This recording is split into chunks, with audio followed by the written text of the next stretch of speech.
Assalamualaikum warahmatullahi wabarakatuh. Salam sejahtera untuk kita semua. Perkenalkan, nama saya Siti Nur Hidayah SPD, calon guru penggerak Angkatan 5 dari SD Negeri 2 Kabupaten Semarang. Fasilitator saya adalah Bapak Sahroni SPD, dan untuk pengajar praktik saya adalah Ibu Bibit Afidah SPD. Pada kesempatan kali ini, saya akan menyampaikan tugas modul 1.1.A.8 mengenai koneksi antar materi, kesimpulan dan refleksi pemikiran Ki Hajar Dewantara. Ada 3 pertanyaan yang menstimulus dalam tugas kali ini. Yang pertama, apa yang saya percaya tentang murid dan pembelajaran di kelas sebelum saya mempelajari modul 1.1. Yang kedua, apa yang berubah dari pemikiran atau perilaku saya setelah mempelajari modul 1.1. Dan yang terakhir adalah apa yang bisa segera saya terapkan agar kelas saya mencerminkan pemikiran Ki Hajar. Baiklah, akan saya coba untuk merefleksi diri saya mengenai apa yang saya percaya tentang murid dan pembelajaran di kelas sebelum saya mempelajari modul 1.1. Yang pertama adalah, menurut saya, pembelajaran yang saya lakukan selama ini itu semata-mata untuk mencapai target kurikulum, yakni aspek kognitif siswa, sehingga saya kurang memahami karakteristik murid dan serta minat dan bakatnya. Yang kedua, guru berperan sebagai agen yang mentransfer ilmu. Di sini siswa diibaratkan seperti kertas kosong yang siap kita lukis dengan apa saja sesuai keinginan kita, sehingga lebih dominan daripada murid dalam kegiatan pembelajaran. Yang ketiga, saya kurang memaksimalkan sumber, media, alat, kemudian pembelajaran yang saya lakukan terkesan monoton, membosankan sehingga siswa merasa lelah. Dan yang terakhir adalah suasana pembelajaran yang saya lakukan selama ini itu tertib, disiplin, semua siswa fokus. Itulah menjadi prioritas saya. Kemudian yang kedua adalah tentang perubahan dari pemikiran atau perilaku saya setelah mempelajari modul 1.1. Modul 1.1 ini sangat luar biasa, telah mengubah pemikiran saya sebagai guru.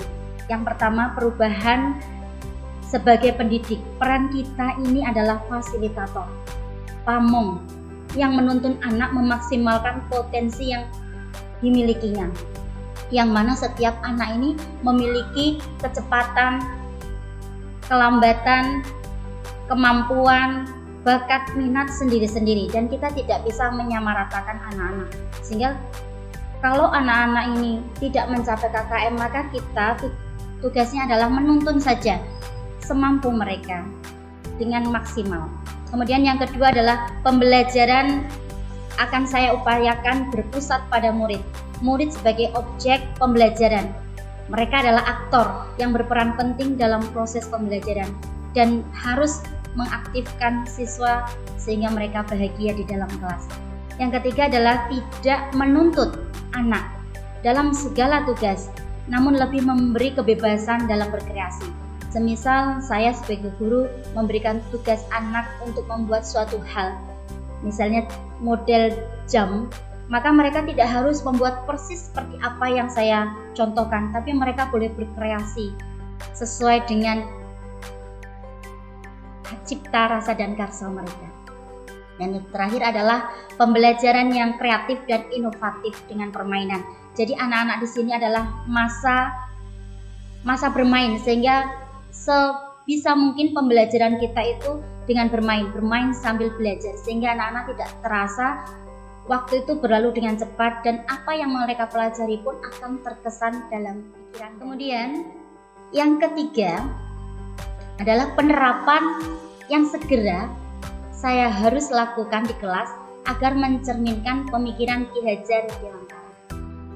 Yang pertama, saya akan merancang pembelajaran yang interaktif dan menyenangkan dengan melibatkan peserta didik saya, mengaktifkan peserta didik, memberikan mereka kesempatan untuk berpendapat, berbeda pendapat, bertanya. Dan yang kedua adalah menerapkan pembelajaran berbasis kearifan lokal dan budaya. Sedapat mungkin pembelajaran kita, karena saya berada di lingkungan orang suku Jawa, maka bahasa pengantar saya seringkan untuk menggunakan bahasa Jawa. Ini bertujuan agar anak-anak terbiasa menggunakan bahasa Jawa sehingga mereka tidak merasa asing dengan bahasa mereka sendiri. Dan yang kedua yang ketiga adalah pembelajaran yang mengutamakan aspek budi pekerti.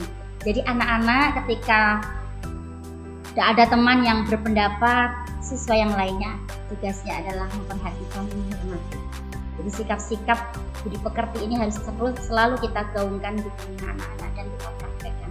Yang keempat adalah pembelajaran yang sesuai dengan kodrat anak, yakni bermain, menggunakan permainan untuk belajar. Anak-anak ini setiap hari harus kita kreatif untuk membuat pembelajaran itu sedapat mungkin sambil bermain, sehingga anak-anak pun bergerak, karena pada dasarnya anak-anak ini senang sekali untuk bergerak.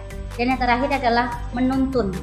Menuntun ini adalah memfasilitasi atau membantu anak untuk menjadi manusia seutuhnya, manusia yang merdeka, manusia yang bahagia, tidak lagi menuntut anak.